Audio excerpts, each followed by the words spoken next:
Hello everyone and welcome back to another video. So today in this video we'll talk about what is going on in the market, how we can plan the trade according to this market, because market is little bit stupid in this particular moment because the market is not showing any kind of direction कि जाना कहाँ है साढ़े ना, कुछ बता नहीं रहा बागड़ बिल्ला यू।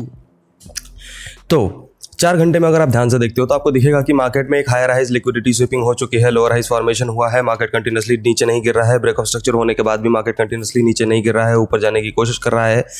1 आवर टाइम फ्रेम में प्रॉपर कंसोलिडेशन एरिया में मूवमेंटम है, पूरा का पूरा कंसोलिडेट ही कर रहा है अभी के टाइम फ्रेम पे। 15 मिनट टाइम फ्रेम पे सेम कंडीशन है।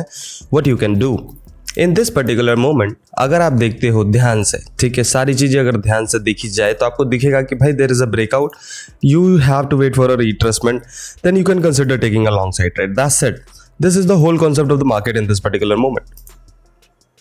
रिट्रेसमेंट कहाँ तक हो सकती है? Retracement can happen all the way down to 84,500 तक रिट्रेसमेंट हो सकती है। सो इसी एरियाज पे आपको वेट करना पड़ेगा। एरिया ये मेरा इलाका है, हाँ जी, तो इसी एरियाज तक आप वेट करो। इसी एरियाज तक जब मार्केट आ जाता है तो आपके पास एक परफेक्ट अपॉर्चुनिटी बनेगी लॉन्ग साइड ट्रेड लेने के लिए। आप इस लोस के नीचे ऐसे लगा सकते हो and then you can hunt like this liquidity जो कि है near about 85,500 and then 86,400 should be the liquidity point. Next, ये 2 पॉइंट्स होंगे लिक्विडिटी हंटिंग के। बट अगर मार्केट ये ब्रेक डाउन हो जाता है, मतलब लेट सपोज कि अगर मार्केट कंटिन्यूसली नीचे आता है, इसको ब्रेक डाउन करता है, रिट्रेसमेंट करता है, शॉर्ट करो साढ़े ने, ठीक है।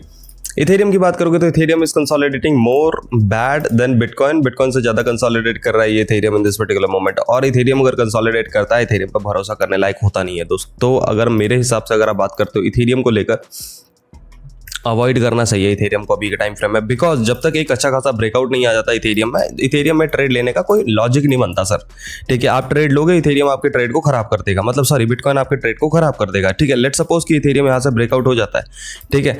अब इस ब्रेकआउट के बाद भी आप ट्रेड नहीं ले सकते बिकॉज कि आपका बिटकॉइन जो है वो सस्टेन ही नहीं करेगा। बिटकॉइन सस्टेन नहीं करेगा तो इथेरियम भी सस्टेन नहीं करेगा। तो लेट सपोज अगर ये ब्रेकआउट हुआ तो ये ब्रेकआउट एज अ फेलियर हो जाएगा पूरा का पूरा, और बॉटम पे आ जाएगा मार्केट एंड देन फिर रिवर्स करने की कोशिश करेगा। So if you want to consider any kind of long side of trade, you should consider कि भाई 1560-70 के एरियाज पे आए तो फिर कंसीडर करना, ऊपर से मत करना कंसीडर। एंड ऊपर से अगर कंसीडर करना तो मेक श्योर कि भाई बिटकॉइन भी कंसीडरेबल ब्रेकआउट पे हो, ठीक है। मस्त एकदम ब्रेकआउट एंड रिट्रेसमेंट हो रहा हो बिटकॉइन में, तभी इथेरियम में ट्रेड लेने की कोशिश करना, वरना इथेरियम के भाई ब्रेकआउट्स के कोई मतलब है नहीं अभी के टाइम फ्रेम पे। Ethereum is not that strong, ठीक है। सोलाना की बात करोगे तो Solana is little bit stronger than bitcoin, Ethereum and all, ठीक है। सो सोलाना में क्या सीन है? सोलाना में ये सीन है कि भाई Solana breakout retracement continuous pumping कर रहा है, और दैट्स वेरी बैड, क्योंकि सोलाना क्या कर रहा है? सोलाना गैप्स छोड़ता हुआ जा रहा है, ऊपर बहुत सारे गैप्स छोड़ता हुआ जा रहा है, और वो प्रॉब्लम है, ठीक है। अब वो प्रॉब्लम कैसे सॉल्व होगा? वो प्रॉब्लम सॉल्व होगा when the liquidity will Swift, ठीक है। अब लिक्विडिटी कैसे स्वीप होती है? लिक्विडिटी ऐसे स्वीप होती है सोलाना में, अगर आप ध्यान से देखोगे तो इस तरह से जब ब्रेकआउट होता है एकदम से लिक्विडिटी स्वीपिंग हो जाती है। कोई पहली बार नहीं है ये, लेट मी शो यू, ये कोई पहली बार नहीं है जो कि सोलाना ऐसा करेगा, कुछ नहीं, ठीक है। इधर भी अगर आप ध्यान से देखोगे तो यहाँ पे एक अच्छा खासा ब्रेकआउट हो गया था, फिर लिक्विडिटी स्वीपिंग हो गई। सेम सिचुएशन इधर भी, यहाँ पे भी सेम सिचुएशन, यहाँ पे भी सेम सिचुएशन। तो सोलाना कोई पहली बार नहीं कर रहा है ये काम, ठीक है। तो सोलाना पे इतना भी भरोसा, देखो सोलाना इथेरियम और ऑल्ट कॉइन्स पे भरोसा कर रहा है इतना ज़्यादा सही नहीं है, ठीक है। बाकी आप कर सकते हो 15 मिनट टाइम फ्रेम में अगर सोलाना के लिए ट्रेड अगर ढूंढा जाए तो ट्रेड तो ऐसे ही बनेगा ना कि let the market come down to demand areas पे आए तो आप बाइंग सेटअप देख सकते हो। अब डिमांड एरिया ये है, और इंटरेस्टिंग चीज़ ये है कि वो डिमांड एरियाज पे आ नहीं रहा, ठीक है। लास्ट टाइम भी नहीं आया, ठीक है, यहाँ पे भी नहीं आया, ठीक है, और यहाँ पे भी नहीं आया, तो नहीं आया वो डिमांड एरियाज पे ना। तो जब आएगा उस टाइम नीचे गिर जाएगा पूरा। तो ध्यान रखिएगा इस चीज़ का कि डिमांड एरिया पे आया सारा कहीं ब्रेकडाउन करके रिट्रेसमेंट करके शॉर्ट ना करवा दे आपसे। तो you should be very very careful while taking the trade in Solana kind of trades, ठीक है। यहाँ पे आपको केयरफुल रहना है, ठीक है। Now let's talk about avalanche. हाँ, avalanche in a 4 hour time frame, if you see avalanche के लिए ये वाला एरिया बहुत तगड़ा है, जो कि है नियर अबाउट $14-13 के आसपास का area is very very fine in this particular moment.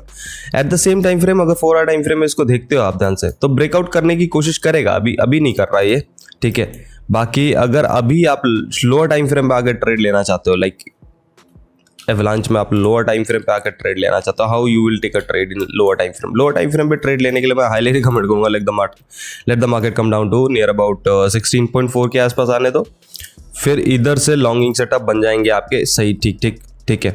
सो आज के लिए इतना ही। वीडियो अगर पसंद आया हो तो लाइक शेयर कमेंट कीजिएगा। चैनल पे अगर आप नए हैं तो सब्सक्राइब करना मत भूलना। मिलते हैं नेक्स्ट वीडियो में, तब तक के लिए stay healthy, stay safe, take care, good night each and everyone of you, see you tomorrow.